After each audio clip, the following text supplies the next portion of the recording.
কল্পনা তার স্বামী তুষার এবং শাশুড়ি মা জ্যোতি দেবীর সঙ্গে বাস করত। কল্পনার দুটো ননদও ছিল, প্রীতি এবং পিঙ্কি। আর ভাগ্যক্রমে তার দুই ননদেরই একেবারে বাড়ির পাশে বিয়ে হয়। অর্থাৎ প্রীতি এবং পিঙ্কি দুজনেরই শ্বশুর বাড়ি এবং মায়ের বাড়ি একেবারেই পাশাপাশি ছিল। এর ফলে প্রীতি এবং পিঙ্কি যখন ইচ্ছা নিজেদের মায়ের বাড়িতে যাওয়া আসা করত। আর সেই বিষয়টা কল্পনা মোটেই পছন্দ করতে পারত না। যখনই প্রীতি কিংবা পিঙ্কি নিজেদের মায়ের বাড়িতে আসতো তখনই কল্পনা তাদেরকে দেখে প্রচন্ড পরিমাণে বিরক্ত বোধ করত। এমনই একদিন, আজকে আমার মটন বিরিয়ানি খাওয়ার খুব ইচ্ছা করছে, তাই আমি ভেবেই নিয়েছি আজকে মটন বিরিয়ানি আমি রান্না করবই। আর ফ্রিজে তো মটন আছেই, শুধু বাসমতি চাল কিনে নিয়ে এলেই হবে। এই বলে কল্পনা বাজার থেকে বাসমতি চাল কিনে নিয়ে আসে আর বাড়িতে এসে সুন্দর করে মটন বিরিয়ানি রান্না করতে শুরু করে দেয়। তার বিরিয়ানি রান্না সম্পূর্ণ হতে না হতেই সারা বাড়ি বিরিয়ানির গন্ধে ভরে ওঠে। আর কল্পনা খুব ভালো মতোই বিরিয়ানি রান্না করতে পারত বলে তার তৈরি করা বিরিয়ানির সুগন্ধ আশেপাশে পাড়া প্রতিবেশীদের বাড়ি পর্যন্ত পৌঁছে যায়। এর ফলে প্রীতি এবং পিঙ্কির নাকেও বিরিয়ানির গন্ধ চলে যায়। প্রীতি এবং পিঙ্কি দুই বোনই বিরিয়ানি পাগল ছিল আর তারা দুজনই বিরিয়ানি খেতে খুবই পছন্দ করত।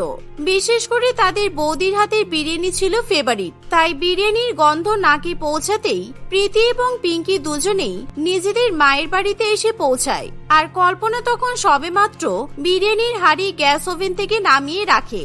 ঠিক সেই সময় দুই ননদকে দেখে মনে মনে কল্পনা প্রচন্ড পরিমাণে রেগে যায়। মা, বৌদি আজকে বিরিয়ানি রান্না করেছে তো, সেই জন্য আমরা দুই বোন বিরিয়ানি খাবো বলে চলে এসেছি। বৌদি, তাড়াতাড়ি আমাদের দুজনকে বিরিয়ানি খেতে দাও। তোমার রান্না করা বিরিয়ানির গন্ধে আমাদের প্রচন্ড খিদে পেয়ে গেছে। নাও বৌমা, তোমার দুই ননদ বিরিয়ানি খাওয়ার জন্য হাজির হয়ে গেছে। যাও, আমাদের সবার জন্য বিরিয়ানি নিয়ে এসো। আজকে আমরা একসঙ্গে সবাই মিলে বিরিয়ানি খাবো। শাশুড়ি মায়ের কথা শুনে কল্পনা আরো রেগে যায়। কিন্তু মা, আমি তো আজকে বেশি বিরিয়ানি রান্না করিনি। তোমরা যে আজকে এখানে খাবে সেটা তো আগে থেকেই আমাকে বলতে পারতে, তাহলে আমি সেই পরিমাণ মতো বিরিয়ানি রান্না করতাম। আসলে আজকে আমার মা আর বোন আমাদের বাড়িতে আসবে, সেই জন্যই আজকে আমি ওদের জন্য বিরিয়ানিটা রান্না করলাম। আর তোমাদের দুজনকে যদি এখন বিরিয়ানি খেতে দিই তাহলে আমার মা আর বোনকে আমি কিভাবে বিরিয়ানি খেতে দেব বলো? বৌদির মুখে এমন কথা শুনে প্রীতি এবং পিঙ্কি দুজনেরই খারাপ লাগে। তোমার মা আর বোন আসবে সেটা তো তুমি আমাকে আগে বলনি। তুমি এক কাজ করো, তুমি আমার ভাগের বিরিয়ানি আমার দুই মেয়েকে খেতে দিয়ে দাও। এমনিতেও বিরিয়ানি খেলে আমার প্রচন্ড গ্যাস হয়। আমার দুই মেয়ে বিরিয়ানি খেতে ভালোবাসে, এটা দুজনে অল্প অল্প করে ভাগ করে খেয়ে নেবে। দিয়ে দাও তুমি। আপনার ভাগের বিরিয়ানি আপনার দুই মেয়েকে দিয়ে দিলে আপনি দুপুরে কি খাবেন? আপনার জন্য তো তাহলে আমাকে আলাদা করে আবার সাদা ভাত আর তরকারি রান্না করতে হবে। আসলে আমি বললাম না আমার মা আর বোন আসবে, আমি যদি এখন রান্নাঘরে ব্যস্ত থাকি তাহলে ওদের সঙ্গে গল্প করব কখন বলুন? না বৌদি, তোমাকে আলাদা করে মায়ের জন্য রান্না করতে হবে না। আমি সকালবেলা ভাত, সবজি আর মাছ রান্না করেছি। আমি বরং আমার বাড়ি থেকে মায়ের জন্য খাবার নিয়ে আসছি।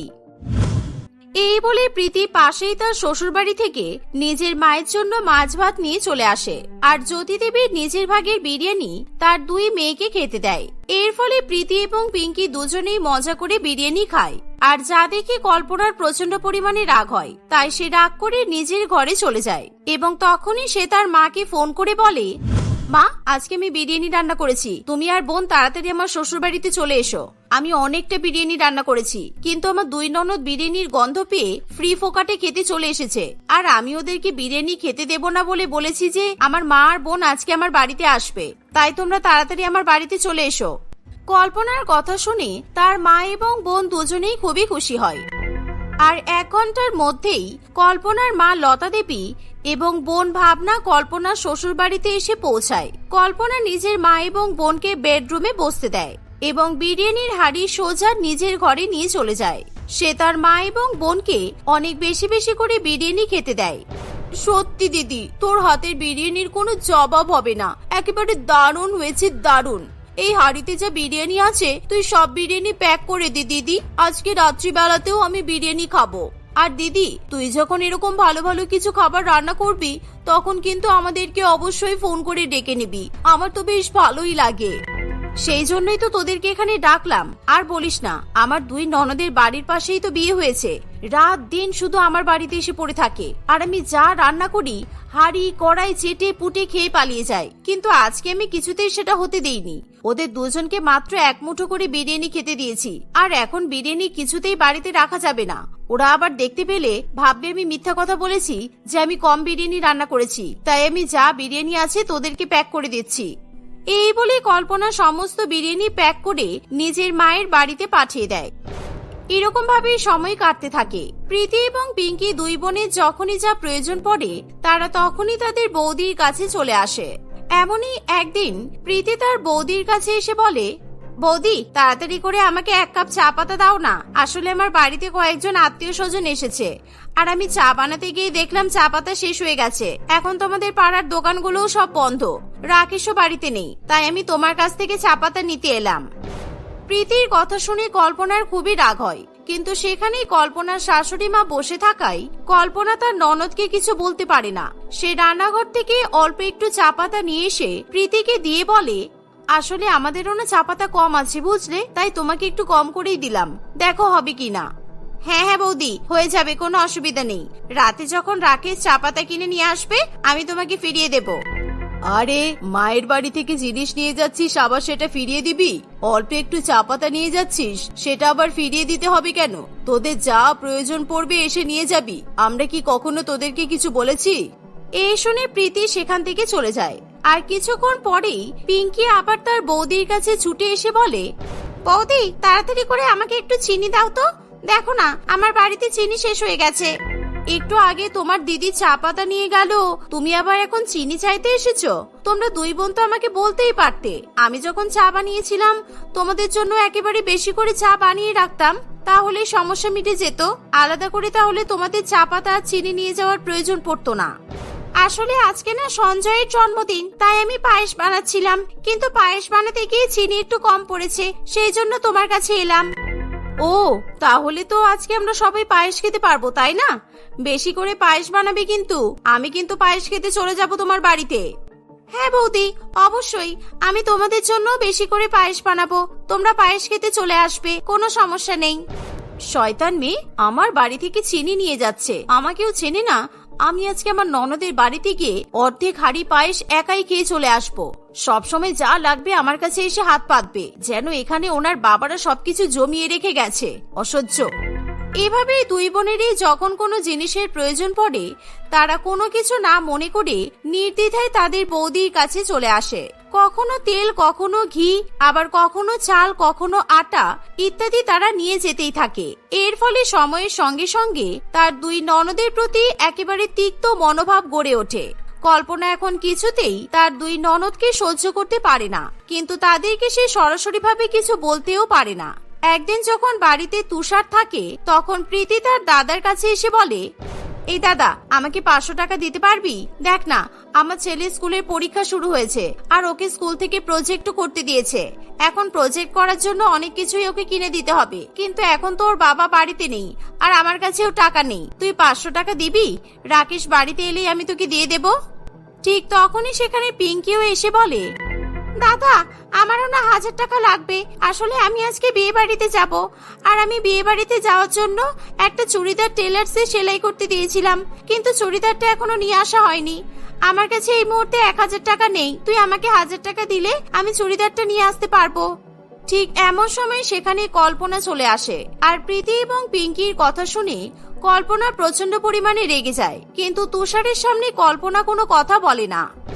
কল্পনা, তুমি আমার দুই বোনকে 1000 টাকা করে দিয়ে দাও তো। দেখো না আলমারির মধ্যে টাকা রাখা আছে। বোন আমি তাহলে আসি, তোরা তোদের বৌদির কাছ থেকে টাকাটা নিয়ে নিস। আর হ্যাঁ, যখন কোনো কিছু দরকার পড়বে আমার কাছে আসবি, তোদের দাদা সবসময় তোদের পাশে থাকবে। এই বলে তুষার সেখান থেকে চলে যায়, আর কল্পনা এবার তার দুই ননদকে কথা শোনানো শুরু করে দেয়। আচ্ছা তোমরা দুজনে কি শুরু করেছো বলো তো? যখন তখন আমার বাড়িতে এসে ফ্রিতে খাবার খেয়ে চলে যাও, তারপর তোমাদের যখন যেটা লাগে চাল, আটা, নুন, তেল সবকিছুই আমার বাড়ি থেকে নিয়ে যাও। আবার এখন তোমাদের দাদার কাছ থেকে হাত পেতে টাকা নেওয়া শুরু করেছো। তোমাদের লজ্জা করে না? বাড়ির কাছে বিয়ে করেছো এই জন্য যাতে সারা জীবন তোমরা তোমাদের দাদা বৌদিকে জ্বালাতে পারো। বৌদি তুমি এভাবে বলছো কেন? আমরা তো দাদার কাছে টাকা কখনোই চাই না বলো। আর তাছাড়া আমরা তো দাদাকে বললাম আমরা টাকা ফিরিয়ে দেব। নাটক বন্ধ করো, তোমাদের সব নাটক আমি বুঝতে পারি। তোমরা দুই বোন মিলে আমাদেরকে পুরোপুরিভাবে নিঃস্ব করে দিচ্ছ। আজকে আমাদের বাচ্চা কাচ্চা নেই সেই জন্য চলে যাচ্ছে, কিন্তু আজ বাদে কাল যখন আমাদের বাচ্চা হবে তখনও যদি তোমরা এরকম করো তাহলে তোমাদের দাদা পারবে কিভাবে? আমাদের তো অঢেল টাকা নেই যে তোমাদের পেছনে খরচা করতে থাকবো। তোমরা তো যখন তখন এখানে এসেই পড়ে থাকো। তোমরা তো একটা কাজ করতে পারো, পুরোপুরিভাবে সংসার ছেড়ে বাপের বাড়িতে পার্মানেন্টলি চলে আসতে পারো তো। নিজেদের বৌদির মুখে এমন কথা শুনে প্রীতি এবং পিঙ্কি দুজনেরই খুবই খারাপ লাগে, এমনকি তাদের চোখে জল চলে আসে। তাই তারা দুই বোন কোনো টাকা না নিয়েই তখনই সেখান থেকে চলে যায়। আর কল্পনার কথা শুনে তাদের দুজনের মনে খুবই আঘাত লাগায় তারা দুই বোন ঠিক করে তারা আর যখন তখন নিজেদের বাপের বাড়িতে যাবে না। সেদিন থেকে তারা দুই বোন বাপের বাড়িতে যাওয়া পুরোপুরিভাবে বন্ধই করে দেয়। আর যা দেখে কল্পনা খুবই খুশি হয়। তাই কল্পনা এখন বেশি বেশি করে তার মা এবং বোনকে ফোন করে নিজের বাড়িতে ডেকে নেয় আর তাদেরকে সবসময় ভালো ভালো খাবার রান্না করে খাওয়ায়। অন্যদিকে দুই মেয়ে বাড়িতে না আসায় জ্যোতি দেবীর সময় কাটতে চায় না। এরকম ভাবেই কিছুদিন কাটে আর এরই মধ্যে কল্পনা গর্ভবতী হয়। তবুও প্রীতি এবং পিঙ্কি কিছুতেই নিজেদের বাপের বাড়িতে আসতে চায় না। তারা ফোন করে তাদের বৌদিকে অভিনন্দন জানায়। আর এভাবেই দেখতে দেখতে প্রায় 8 মাস কাটে।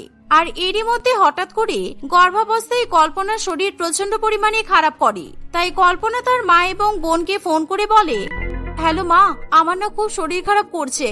সবসময় পায়ে ব্যথা, কোমরে ব্যথা লেগেই আছে। আর আমি তো ঠিকমতো বসতেও পারছি না, ঘুমাতেও পারছি না, বাড়ির কোনো কাজও আমি করতে পারছি না। আর এই সময় আমার শাশুড়ি মায়েরও খুব শরীর খারাপ। তুমি কিংবা বোন কেউ একজন এসে আমার বাড়িতে থাকো না যতদিন না আমার ডেলিভারি হচ্ছে। না রে মা, এখন তো আমরা কেউ যেতে পারবো না। তোর বাবা এখন কোথাও যেতে দেবে না বলেছে। তবে তুই চিন্তা করিস না, তোর বাচ্চা হলে একদিন নিশ্চয়ই গিয়ে দেখে আসবো। নিজের মায়ের মুখে এমন কথা শুনে কল্পনার খুবই খারাপ লাগে। প্রীতি এবং পিঙ্কি তখনই নিজেদের বাড়িতে ছুটে আসে আর তারা দুজনেই তাদের বৌদির খুবই খেয়াল রাখতে শুরু করে। সংসারের সমস্ত কাজকর্ম থেকে শুরু করে রান্না বান্না, নিজেদের বৌদির খেয়াল রাখা, সমস্ত কিছুই দুই বোন মিলেমিশে করতে থাকে। এর ফলে কল্পনার প্রচন্ড পরিমাণে সুবিধা হয়। আর এভাবেই দেখতে দেখতে 1 মাসের মধ্যেই কল্পনা এক ফুটফুটে কন্যা সন্তানের জন্ম দেয়। এর ফলে সকলেই খুবই খুশি হয়।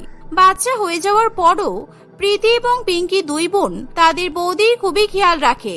আর দুই বোনের এরকম ভালো মানুষই দেখে কল্পনা মনে মনে নিজের ভুল বুঝতে পারে। তাই সে তার দুই ননদের কাছে ক্ষমা চায়। আমাকে ক্ষমা করে দাও তোমরা, আমি তোমাদের সঙ্গে অনেক খারাপ ব্যবহার করেছি, কিন্তু আমি খুব ভালো মতোই বুঝতে পেরেছি সম্পর্কের মূল্য কতটা। দুঃখের সময়, বিপদের সময় কাছের মানুষেরাই সবসময় পাশে থাকে। আমি সত্যিই তোমাদের দুজনকে চিনতে পারিনি। তোমরা পারলে আমাকে ক্ষমা করে দাও প্লিজ। এই শুনে প্রীতি এবং পিঙ্কি দুজনেই খুবই খুশি হয়। আর সেদিনের পর থেকে কল্পনা তার দুই ননদের সঙ্গে মিলেমিশে সংসার করতে থাকে। দুপুর 1টা নাগাদ ফাল্গুনী তার 7 বছরের ছোট্ট মেয়ে টুকটুকিকে সঙ্গে করে নিয়ে কাজের বাড়ি থেকে নিজের বাড়ির দিকে রওনা দেয়। প্রচন্ড রৌদ্রের মধ্যে তারা ঘর্মক্লান্ত হয়ে হাঁটতে থাকে। এমন সময় তাদেরকে দেখে ফ্যানের দোকানদার চিৎকার করে বলে, এই যে নিয়ে যান এসি ফ্যান মার্কেটে একদম নতুন, এসির মতো ঘর ঠান্ডা করবে এই ফ্যান। খুব কম দামে পেয়ে যাবেন এসি ফ্যান। আসুন, একদম জলের মধ্যে কম দামে পেয়ে যাবেন। এত কম দামে এরকম ফ্যান কোথাও পাবেন না। তুমি কাকে ফ্যান কেনার কথা বলছো? ওই মহিলা তো লোকের বাড়িতে ধোয়া মোছার কাজ করে, এসি ফ্যান কেনা তো দূরের কথা, ওদের কাছে ঠান্ডা জল খাওয়ার মতো টাকা নেই। আরে আগে বলবি তো, বেকার গরমের মধ্যে এত চিৎকার করলাম, গলাটা একদম শুকিয়ে গেল। ভাবলাম এই দুপুরবেলা হয়তো আমার দোকানে কেউ ফ্যান কিনতে এসেছে। অন্যদিকে বাচ্চা মেয়ে টুকটুকি তার মাকে বলে, ও মা, আমাদের বাড়িতে তো পাখা নেই, দেখো ওই দোকানে এসি ফ্যান পাওয়া যাচ্ছে, তুমি একটা ফ্যান কেনো না মা, আমরাও তাহলে এই গরমের মধ্যে আরাম করে থাকতে পারবো। আমি পাখা কেনার টাকা কোথায় পাবো রে মা?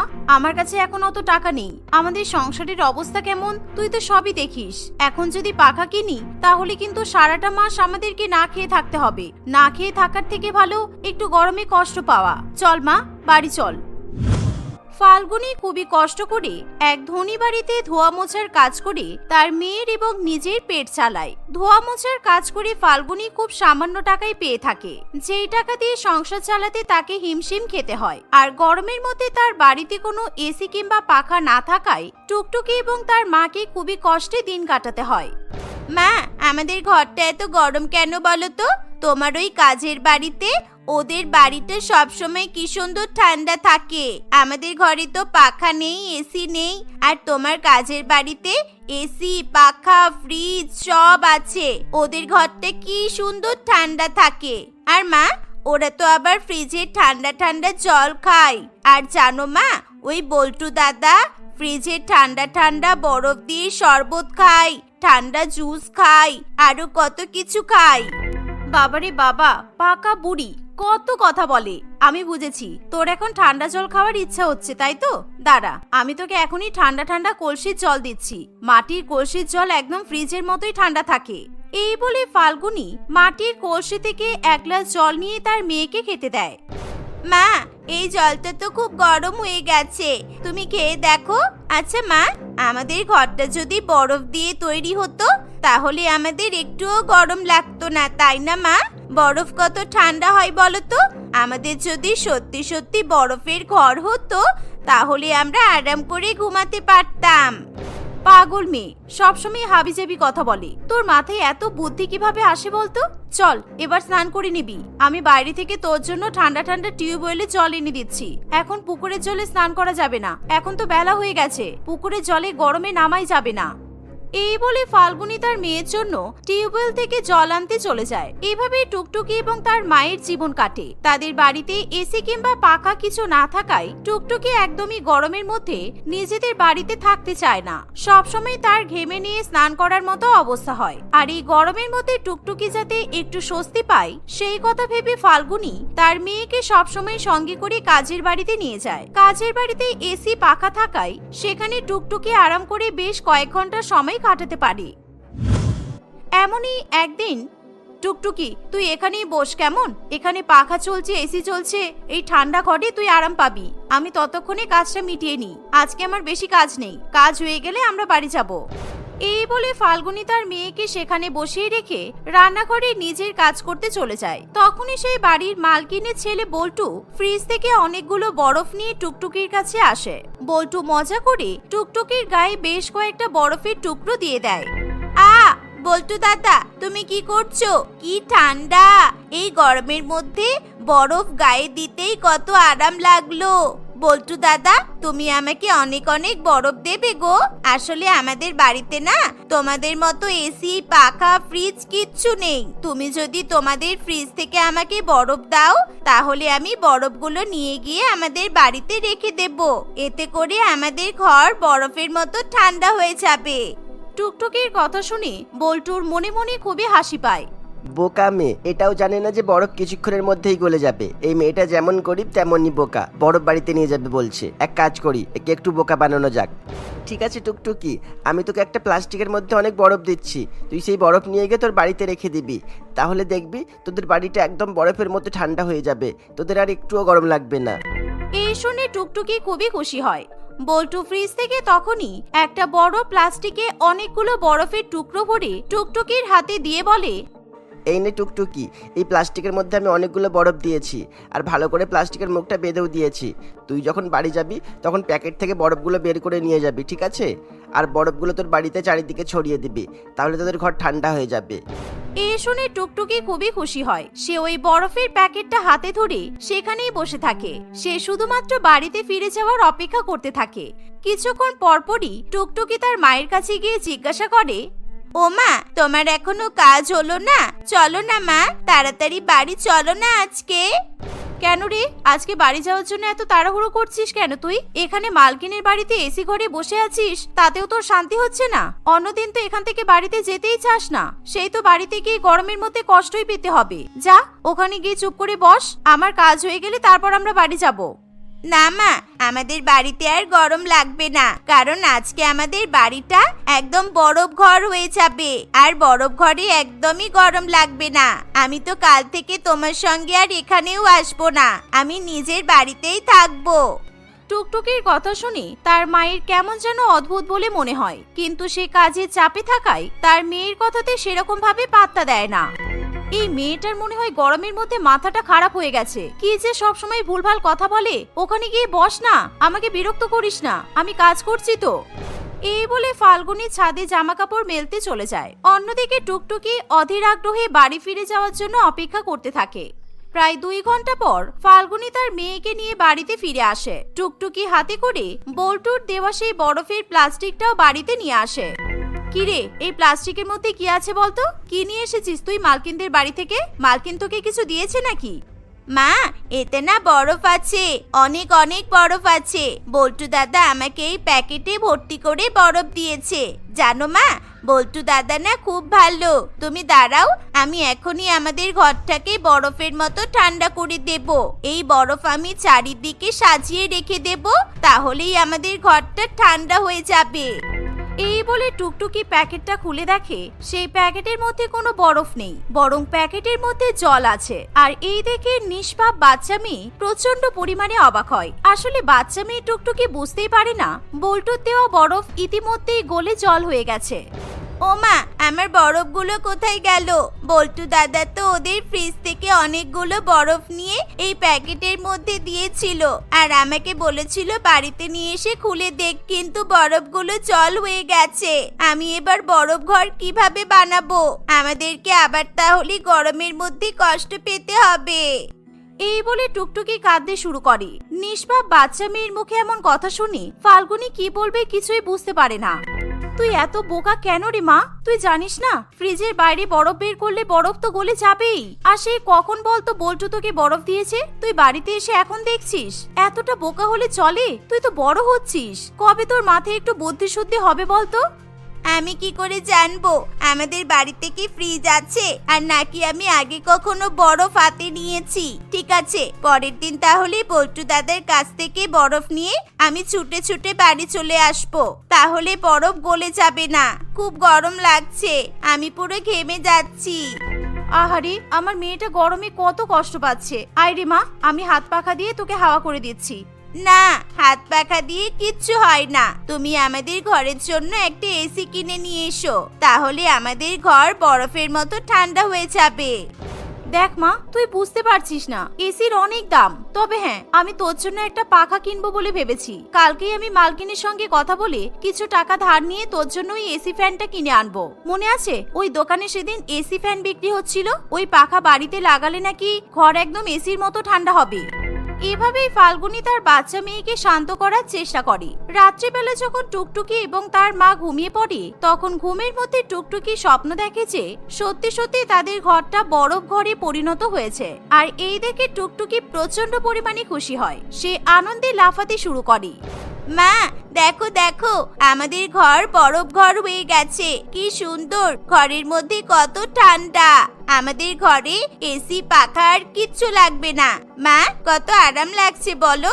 দেখেছো, আমি বলেছিলাম না আমাদের ঘর একদিন বরফ ঘর হয়ে যাবে। দেখো আমাদের বরফ ঘর, আমাদের বরফ ঘর। মা, এই দেখো আমি বরফ জলে স্নান করছি। কি ঠান্ডা। এভাবে টুকটুকি স্বপ্ন দেখতে দেখতে ঘুমের মধ্যে উল্টোপাল্টা বকতে থাকে। আর টুকটুকির কথা শুনে ফাল্গুনির ঘুম ভেঙে যায়। বরফ ঘর, আমাদের বরফ ঘর, আমাদের বরফ ঘর, আমি সবাইকে দেখাবো আমাদের বরফ ঘর। আমি বল্টু দাদাকেও আমাদের বাড়িতে নিয়ে আসবো। এই দেখে ফাল্গুনির চোখে জল চলে আসে। সত্যি আমি একটা অপয়া। আমি এতটাই অপয়া, এতটাই অভাগা, আমার বাচ্চা মেয়েটাকে এই গরমের মধ্যে একটা পাখা পর্যন্ত কিনে দিতে পারছি না। গরমের মধ্যে মেয়েটা কতটা কষ্ট পাচ্ছে। একদিকে ঘুমিয়ে ঘুমিয়ে বরফ ঘরের স্বপ্ন দেখছে, আর এদিকে মেয়েটা ঘেমে গিয়ে জামা কাপড় পর্যন্ত ভিজিয়ে ফেলেছে। টুকটুকি, তুই চিন্তা করিস না মা, কালকে আমি যে করেই হোক একটা পাখা কিনে নিয়ে আসবই। সকালবেলা ফাল্গুনি কাজের বাড়িতে চলে যায়। সে নিজের কাজকর্ম শেষ করে বাড়ির মালকিনের কাছে কিছু টাকা ধার চায়, কিন্তু কিছুতেই মালকিন টাকা ধার দিতে চায় না। এর ফলে ফাল্গুনির মন একেবারে ভেঙে যায়। সে মন খারাপ করে বাড়িতে ফিরে আসে। বাড়িতে এসে তার মেয়েকে সে গরমের মধ্যে ঘরের মেঝেতে শুয়ে থাকতে দেখে। সে আর কিছুতেই নিজের মেয়েকে কষ্টে দেখতে পারে না। তাই সে তার ঘরের পুরানো আলমারি থেকে অনেক দিনের পুরানো এক সোনার নেকলেস খুঁজে বের করে। ফাল্গুনির স্বামী সেই নেকলেসটা তাকে উপহার দিয়েছিল। বহু বছর ধরে ফাল্গুনি সেটা নিজের কাছে সামনে রাখে। আর আজকে সেই নেকলেসটা ফাল্গুনির শেষ সম্বল হয়ে দাঁড়ায়। ওই নেকলেসটা নিয়ে ফাল্গুনি এসি ফ্যানের দোকানে চলে যায়।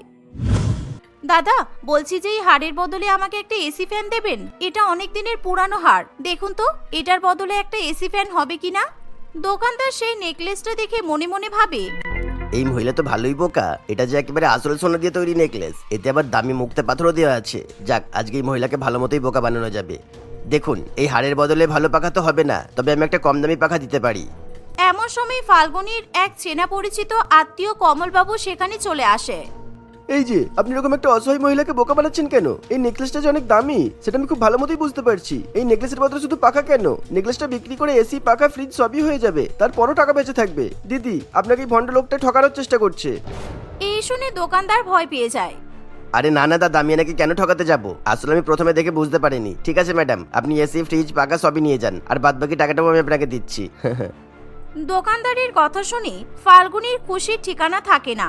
সে একটা ভ্যানে করে এসি, ফ্রিজ এবং পাখা একসঙ্গে কিনে বাড়িতে নিয়ে যায়, আর সেই সাথে দোকানদার ফাল্গুনিকে নগদ 30,000 টাকা দেয়। একসঙ্গে এসি, ফ্রিজ এবং পাখা দেখে টুকটুকি আনন্দে আত্মহারা হয়ে ওঠে। ফাল্গুনি যখন নিজের বাড়িতে এসি এবং পাখা লাগানোর পর একসঙ্গে এসি ও পাখা চালিয়ে দেয়, তখনই তাদের ঘর খুব তাড়াতাড়ি ঠান্ডা হয়ে যায়। আর এই দেখে টুকটুকি বলে, মা, আমাদের ঘর পুরো বরফের মতো ঠান্ডা হয়ে গেছে। ওরে বাবা, কি ঠান্ডা লাগছে। মা, এবার আর আমাদের কোনো কষ্ট হবে না, তাই না? এবার আমরা আরাম করে ঘুমাতে পারবো। ইয়ে, কি মজা। নিজের মেয়েকে খুশি হতে দেখে ফাল্গুনির চোখে জল চলে আসে। ফাল্গুনি যে কাজের বাড়িতে কাজ করত, সেখানে সে কাজটা ছেড়ে দেয়, কারণ এখন সে 30,000 টাকা দিয়ে তরমুজ কিনে এই গরমের মধ্যে তরমুজ বিক্রি করতে শুরু করে। গরমকালে তরমুজের চাহিদা অনেক বেশি হওয়ায় প্রত্যেকদিন ফাল্গুনি তরমুজ বিক্রি করে অনেক অনেক টাকা উপার্জন করে। এভাবেই ধীরে ধীরে ফাল্গুনির পারিবারিক অবস্থা উন্নত হতে থাকে।